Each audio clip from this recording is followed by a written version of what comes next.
You're listening to the Traffic and Funnels Show.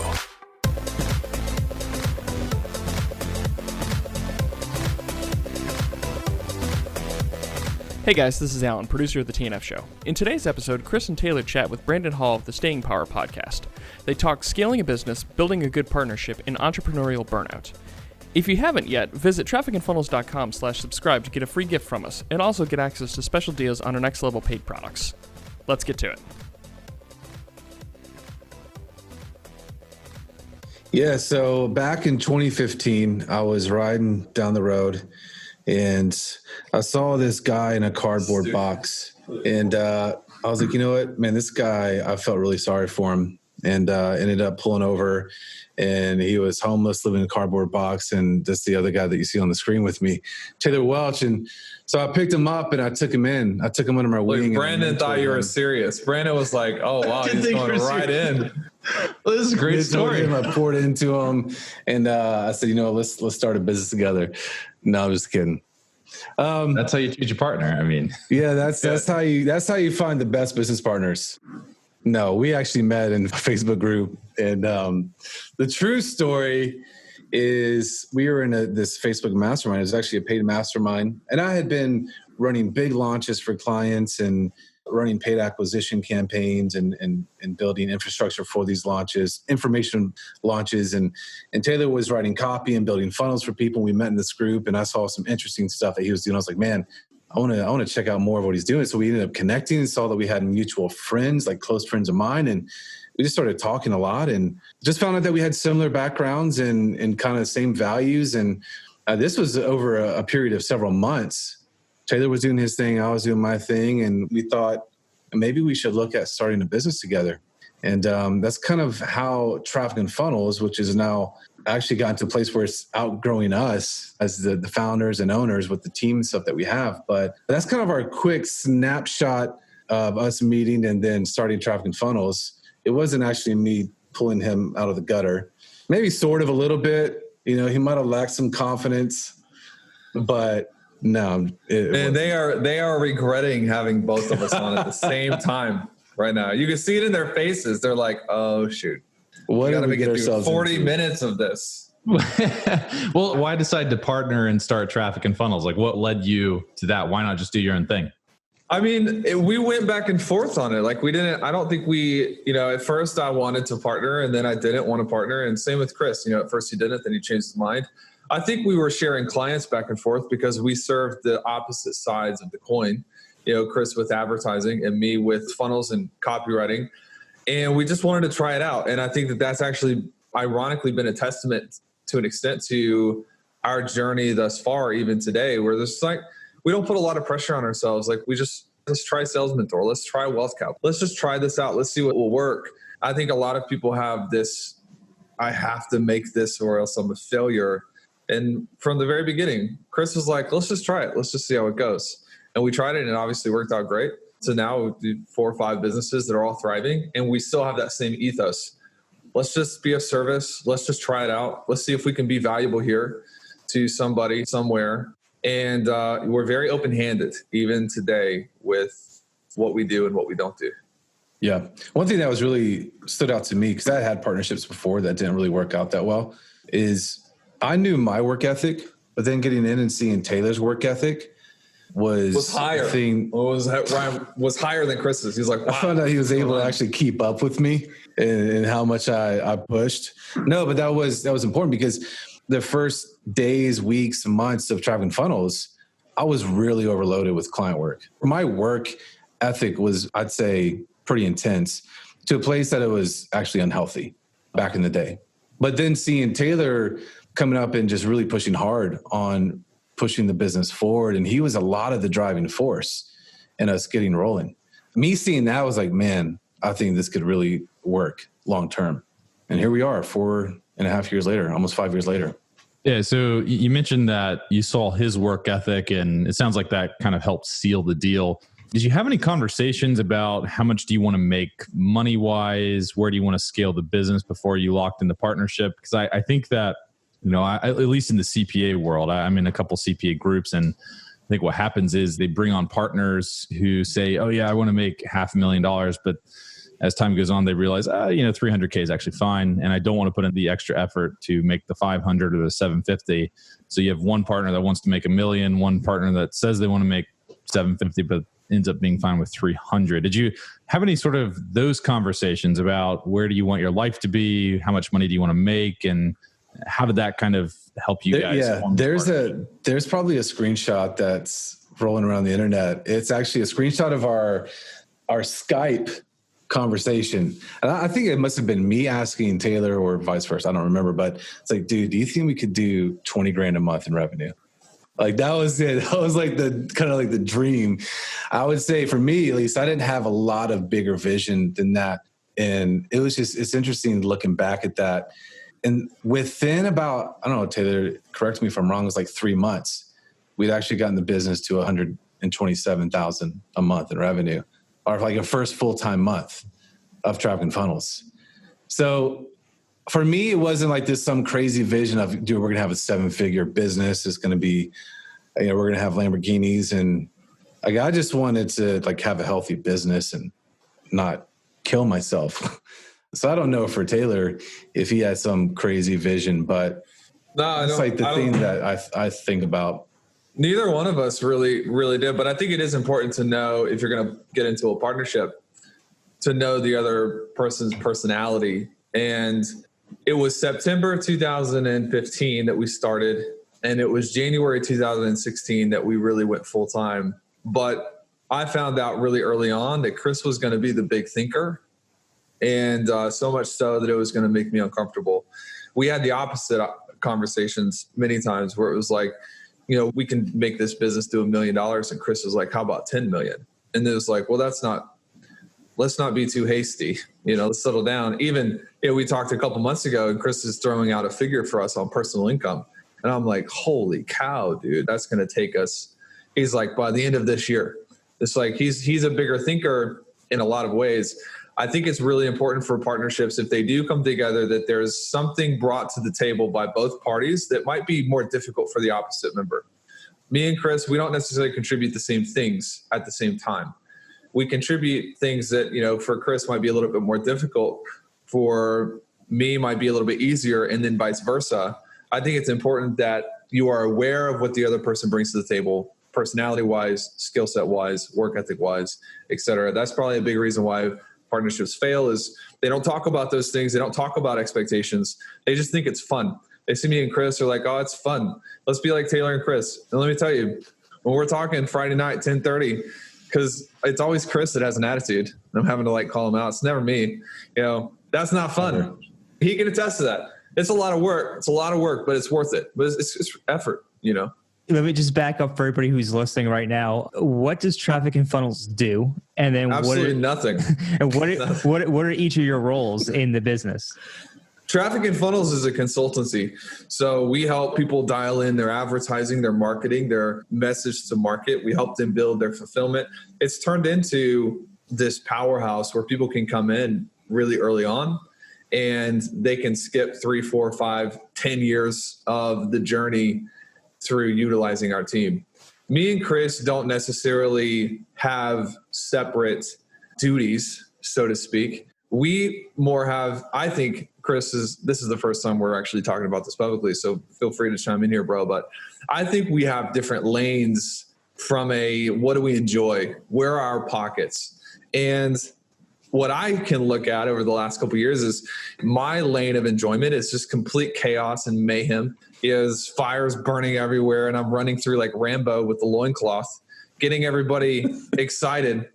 And I'll typically be kind of the starter, like it's a lot of energy. Man, I'm just going to load myself up and bust through walls and get everything started. But then it's like a switch that's flipped, and I just literally don't care about it anymore, and I'll just walk away. Whereas Chris is the optimizer, scaler, more of the long-term, what's the potential here? And so we see that a lot even inside of Sales Mentor. I started Sales Mentor, and then I literally just decided to quit Sales Mentor because I didn't like it anymore. And he 10x'd it, and same with Wealth Cap. That was like hey, I'm going to do this whether I don't even care what you think about it. I'm just doing it. And then Chris comes in and is able to bring vision and stability and I think longevity to it. And so I think we separate out not based on duties, but more so based on just lanes and what level of energy do we want to give to it. Would you agree with that, Chris? Yeah. I'd say our skill sets and everything is very complementary, where Taylor just has that fire and he starts fires. And I try to like control the burn so we don't burn down the whole forest, but it's like, controlled. Sounds like Taylor comes in. He's like, oh, I have this great idea. I want to start this thing. He goes and starts doing it. And then you come in and say, okay, well, now I have to kind of organize everything, put structure in place. Yes, some of that, I think, like Taylor definitely has organization skills and structure skills. But his best gift, I think, is starting and getting like the momentum rolling. My personality is really, I lean towards just like long-term, like steady, like this. Taylor's like a freaking rocket. Like, hold on, the rock is being lit. Yeah, it's intense. So, well, the Traffic and Funnel specifically now, I say that we're co-CEOs and we're really advisors in the business. We're coaching our leaders. And where we used to be developing the business, now we're really focused on developing people. That's the sweet spot we found in growing businesses. So Traffic and Funnels is actually, we've reduced the amount of time that we spend in that business because now we have a few other businesses as well in acquiring new businesses. So we've had to really figure out through a lot of pain, a lot of suffering, emotional turmoil, a lot of money loss, how to become good leaders so that we can set this business up to where it can run without us. Yes. Being the main show and having to control everything. So that was probably, I'd say for me, one of the biggest breakthroughs that's gotten us to the place where Traffic and Funnels is a 7-figure a month business, mostly running without us. So what does your team look like today at Traffic and Funnels? How many people do you have? Talk to us about that. I honestly don't know how many people we have on the team total. People ask us that, like, how many employees do you have? I don't know. It's like 50, maybe something like that. But we have a core leadership team that really handle the primary parts of the business. So operations, sales, marketing, and then our client success department. And those are the guys that we spend most of our time with. And then that's the beautiful thing is even when we get on calls with our clients, so our mastermind, we get on there once or twice a month and they ask us questions about the business that we don't know because we have other people that are trusted people in their position that are running it. Like they are the CEO of that area of the business and they're growing it without us. Like they're developing it without us because they have become great leaders and they have our ethos and understand our concepts and principles. So it's almost like we're just duplicating ourselves over and over. And honestly, man, I don't know. I'd have to ask our COO how many people we have. But it's a great thing to have. And I'd say most entrepreneurs, at least people that I come in contact with, they haven't experienced that level of freedom in their business, right? Because so many people, they want to control everything. So it sounds like in a matter of 5 years, you've scaled to $1 million a month, 50 people, and it sounds like you are in the process or have already removed yourself from the business, from the day-to-day operations, and you're kind of doing the higher level strategic stuff. And I mean, I'm sure that people listening to this are salivating at this. I mean, I think that's kind of where entrepreneurs want to get to, want to build a business to, and you did it in 5 years. So I know Traffic and Funnels is big on the marketing, the funnel building, the advertising, the launching. Talk to us about how can businesses more effectively market their services to achieve massive scale like you guys have seen? What are some of the big mistakes that they make? What are they not doing? Let's go down that road. Well, I have Taylor answer that question, but just so people know who are listening, at Traffic and Funnels specifically, our budget of time for the business a week is 5 hours. That is our constraint. We don't spend any more than 5 hours a week each in that business. One comment before we go down the marketing path. I think from my perspective, what I'm seeing, what's allowing you to do that, what's allowing you to step out and have that freedom is your ability to delegate the authority to someone who's very capable of doing that aspect of it. And then you trusting them to get the job done and not having that feeling that you need to control every little thing that's going on within the business. Yes, 100%. A lot of it comes down to just getting out of their freaking way. Getting out of your team's way. Let them run. and, let them own the success 100% and also the failure 100%. That makes sense. Let them own it, and then you don't have to. But my fault, I didn't want to steal Brandon's question. Brandon's question was, what are the top marketing things that you see people doing? What are the mistakes that they're making? What should they be doing that they're not? Specifically around marketing, is that the question? Well, just like, I don't know, you go into a firm or a new business and you say, we're going to take you to $1 million a month in revenue, and it's going to take us 5 years. I'm assuming that marketing plays a massive role in that. So, talk to us about how you did it. We spent a lot of time on the beginning just understanding clinically the people that we wanted to help. I think it's always a mistake to just assume that business is going to come to you. And that's funny how most people do that. They build their numbers off of these ideas that, if they have a good service, then the world will knock their door down trying to buy from them. And we didn't have that. We were not entitled to any of it. And, from the very beginning, the first couple of sales we made, and Chris took all of that and he put it into advertising. We didn't pay ourselves off of it. We invested that right back into the machine. And because of that, we were able to grow really quickly. We were able to actually invest money into things that didn't produce a return. And we kept going. I think another mistake is people will not get the results that they want, which is like 18 million X ROI. And they don't get that, so they stop. Marketing doesn't work. Advertising doesn't work. I remember several conversations at the very beginning, again, going back to the personality type of the founders and the partners, where I would just be like, dude, is this going to freaking work? It's silly now. Like, looking back, it's embarrassing. But Chris was like, I am 100% confident that we can figure this out. That was his stance. That was his posture. And I got a lot of confidence from that. And it also fueled the business because it didn't matter whether something worked or didn't work. We were going to do it again and figure it out and tweak and test and optimize. And people think that there's this holy grail of there's this manuscript somewhere hiding out in the world that they can find and it will explain the exact recipe. But everything's a test. Everything's an experiment. And if you can hang on to that narrative, then it will decrease the disappointment when one of your ads doesn't work, and you'll just write a new one. It's not going to ruin you in business. Does that make sense? Guys, what's up? My name is Taylor Walsh, and we specialize in helping experts, client-based businesses grow their revenue with predictability and control and systems and all of the unsexy stuff that nobody else really wants to talk about. But I will tell you this, in the past 4 years, we've had several thousand clients. Last month, in a 31-day period, our clients reported over $3.5 million in revenue that we helped them produce. So we have several hundred active clients at the moment. And what we've done is we've sat down and we have a team of advisors that help consult with our clients, and they're our inner circle, and we've made a bit of their time available to you. And the purpose of this call is to really brainstorm with you. What are your goals? Where do you want to get to? Where do you see yourself in your perfect future? What do you want to accomplish? How many clients do you want to have? What's your revenue look like? What are all the big goals that you might not even know are possible? And we'll spend 45 minutes to an hour with you brainstorming through that and creating a plan, an actual blueprint that can be implemented to achieve the things that you want to achieve. And people report that these are the most valuable couple of minutes they've ever spent in their life working on their business. And every single one of our multi-7 or 8-figure clients, this was the first step. You don't have to be a client. There's no pressure involved in this, okay? This is literally the first step in acknowledging that, to get to point B and you're at point A, there might need to be some changes in the middle to actually get to that destination. We're gonna isolate those and tell you what they are. Sign up for this, show up, grab a notebook or something to take notes with. And my one piece of advice for you is be willing to go deep and talk about the things that you actually want to achieve, and we'll help you build a strategy for that.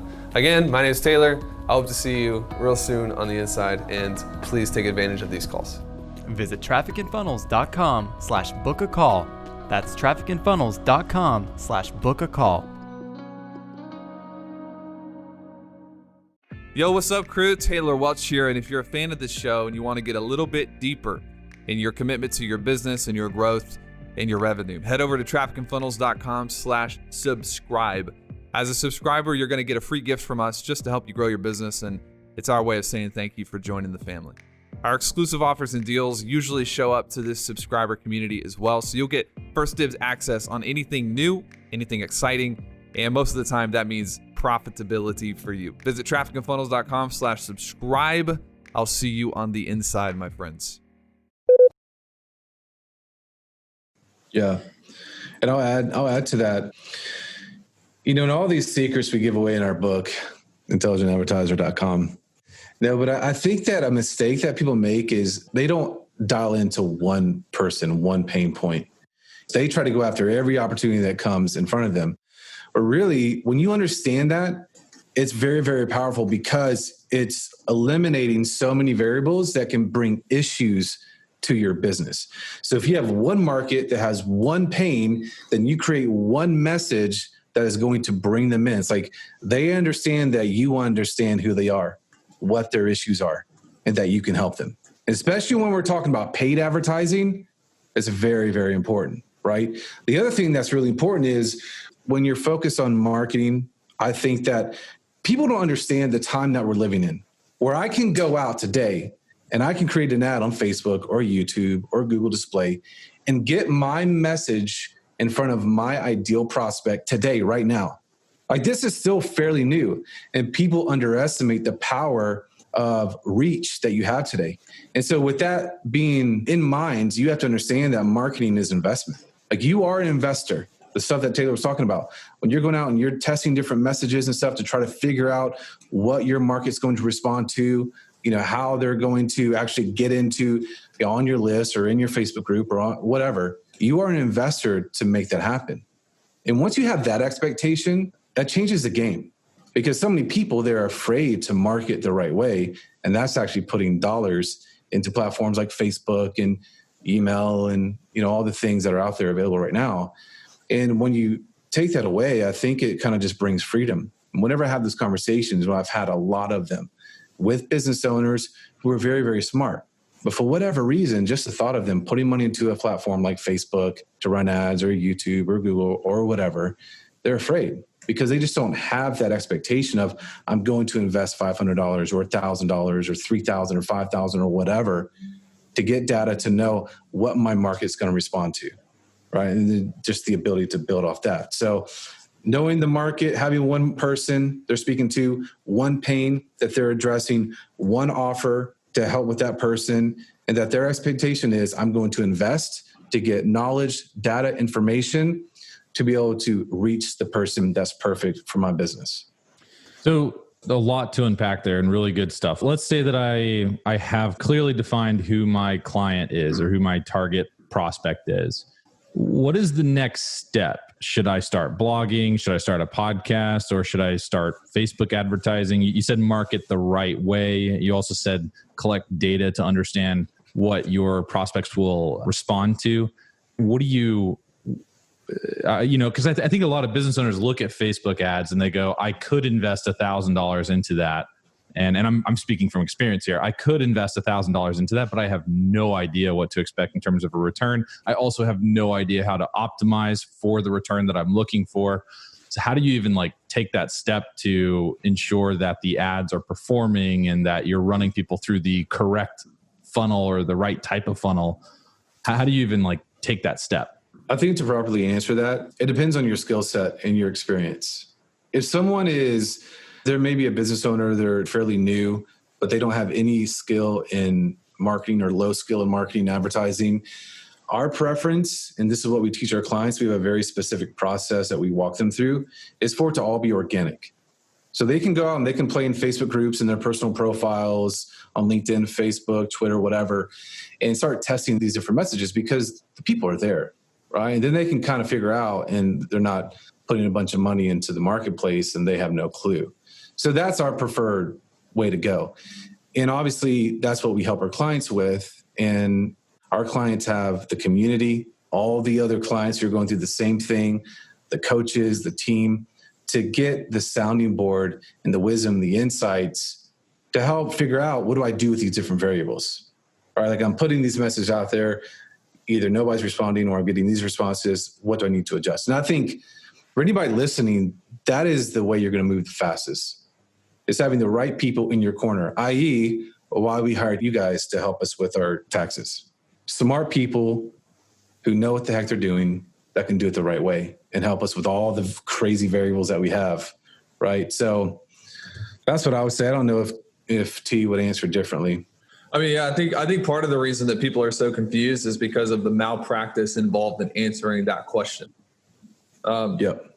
Like if we're building a house right now, the first thing I did is I went and paid an architect. I'm not going to mess with that. I mean, the house could crumble. That if I imagine me trying to build this thing out. Well, you could go out and buy plans. Yeah, I could buy plans. 100% on Pinterest. That's where the magic happens. So it sounds like one of the biggest mistakes people make. There's a lot of things not knowing their message, but they should really be looking at themselves and saying, "What are my strengths? What are my strengths? What am I good at? Let me focus on that, and let me hire and delegate the marketing to somebody else." Basically, because hey, if you're an entrepreneur out there, you may not be the best marketer, right? You may be very focused on your service. Like, so let's just say for accountants, for example, you might be very good at preparing a tax return, but you don't know how to market that service. So you should go and hire someone like yourself who's an expert in that service, who can walk you through all of the mess of that is marketing, so that they can be successful in their marketing efforts. Yeah, yes and no, but also, where do you learn from? So, making sure that you're learning from the right sources, that's really important as well. Yeah, it also depends on what people want. I think marketing and sales is one of the best skills that a business owner can develop and should develop. Because if you can do that, you'll never worry about money again, ever. Can't agree more with you on that one. Sales and marketing is definitely the way to make sure that you'll never go broke and that you'll always be valuable. But I guess to your point, it's you have to know who to look to for that advice. You're not going to go to the real estate CPA for marketing and sales advice. You're going to go to travelingfunnels.com. The people who know what they're doing, the people who have built the sales funnels and the marketing funnels, have already done there and been there and done that. Yep. So with the specific challenges when it came to building this business, it sounds like you guys went from pretty much 0 to 100 relatively quickly. Was there any challenges you faced along that path? Dude, so the first month we did 120, our first full time. We said, okay, January 1, like we're going full time, Traveling Funnels. We're combining everything or letting clients go, whatever. And we did 127,000. Man, I remember the celebration dinner I had with my wife, like we were high, riding high. February, we were going into February, like nothing can stop us. And I think what did we do? Like 34 grand, 37 like grand. Yeah, it was bad. It's like right off the edge. And it was tough, man. I think, at that point, Taylor was handling all the sales. And I think your streak of no's was like 14. I think it was higher than that. Probably 2022. But people were like, no.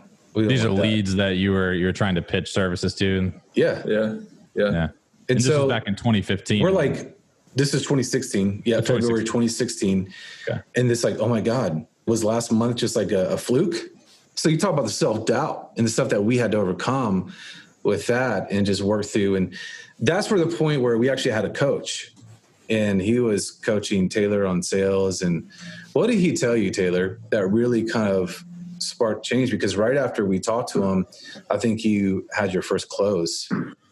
I mean, it was just like, he was like, the economy hasn't crashed. Like they didn't crash in the last week and a half.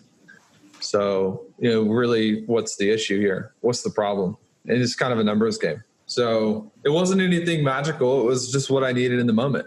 I'm reading this John Wooden book right now. And one of the first things he had people do when they came onto his team is he taught them how to tie their shoelaces. And most of the things are not going to be magic. Most of the things are going to be appropriate. The things that have the most impact for you are not magic. It's the appropriate little things. And that's exactly what he did for me back in the day. No magic, no Gandalf the Grey, just like, hey, the economy hasn't crashed. It's like, bam, I was out of a rut. Yeah, so Taylor was, I would say, was able to borrow his confidence. Yes. Because going through 14, 17, 20, whatever, 22 calls of people saying no, your confidence is going to be shaky. And to have someone who's been through it, they've been where you want to go, to say, no, dude, you're good. Keep plugging away. And there was nothing really to tweak or fix. It was just borrowing that confidence that the economy hadn't crashed. People still have money. They still need these services. Keep rolling. And literally like the next call, I remember, I'm pretty sure I was at the airport in the American Lounge and he closed that lady when we were traveling.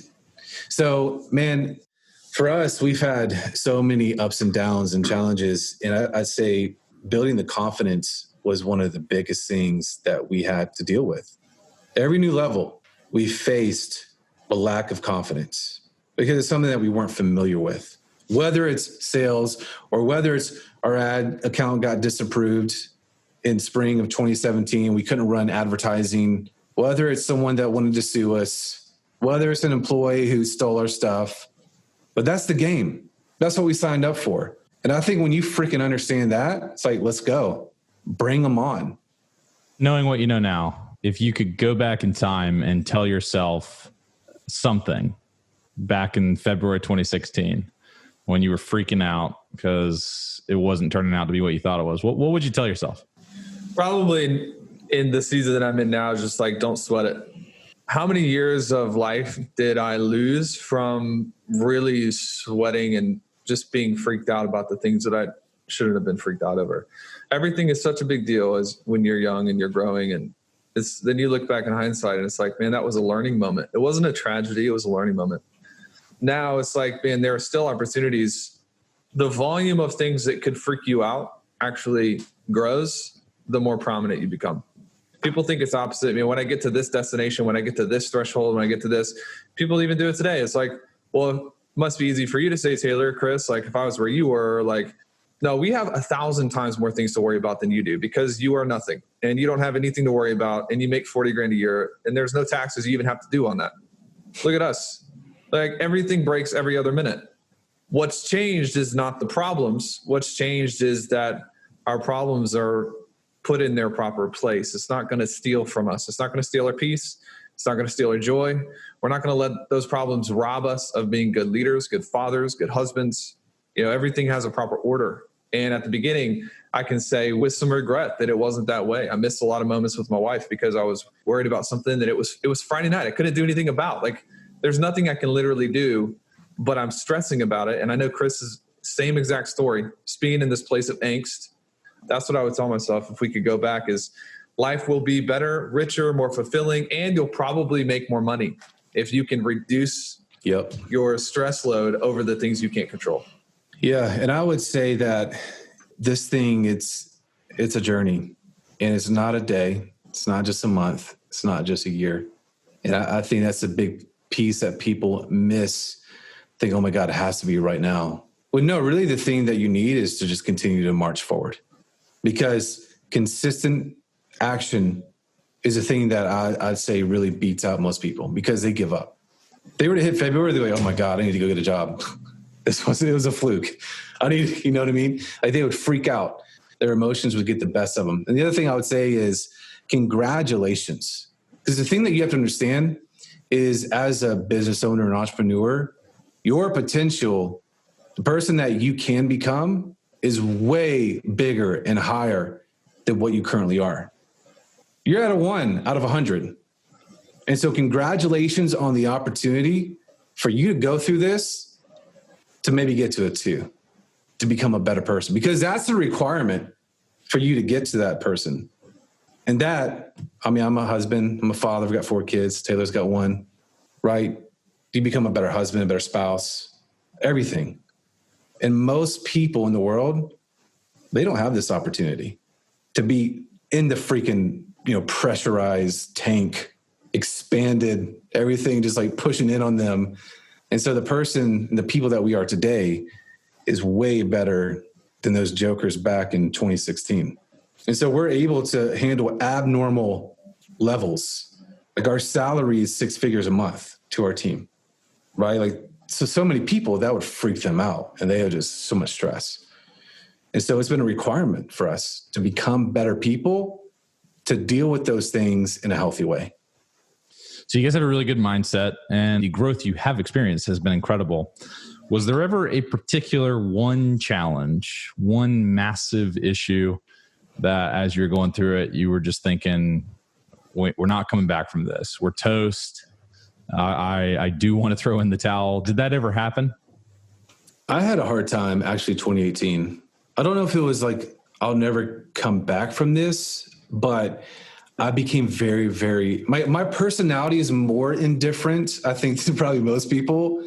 So I don't just have the swings. I don't get excited about a lot of things, but it was like at another level.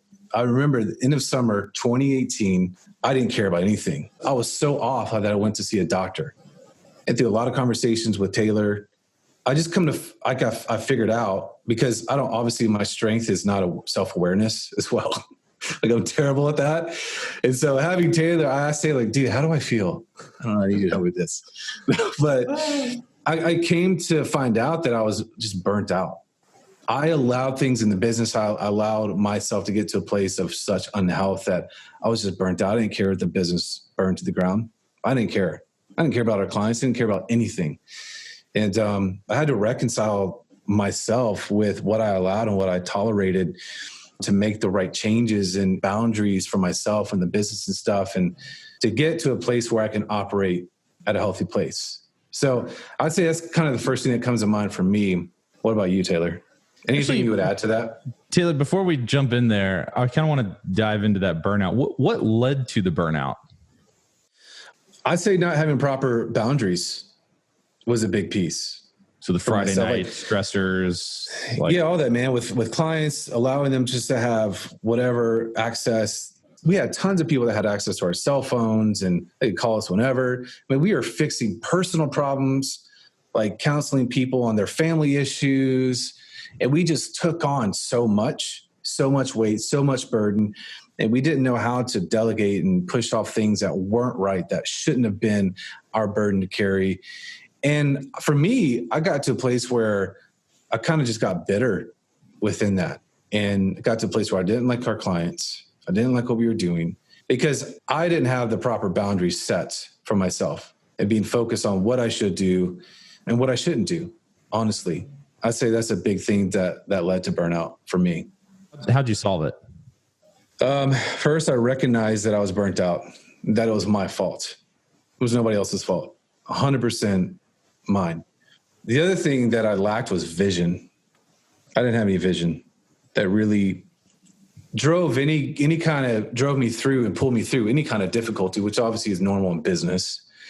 And so recognizing that was me, that I was actually burnt out, I had to go back and fix a lot of things in the business. And we actually ended up canceling a 7-figure part of our business that we didn't love.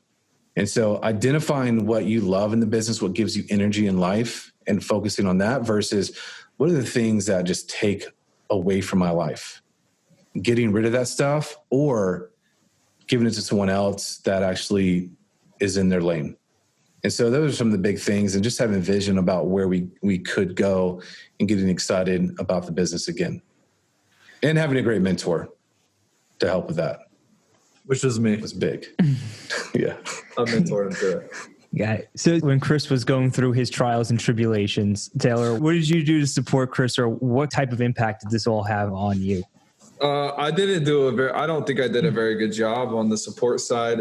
You know, it took us, I think that was probably our first real challenge to overcome together, but we had a lot of conversations about it. And I think it is different based on the person. Like, this isn't a principle. There's not a principle that you're going to find here for how to deal with a business partner who's burned out, outside of value them more than you value their contribution. If you can't get to that place, then you don't deserve them as a partner anyways.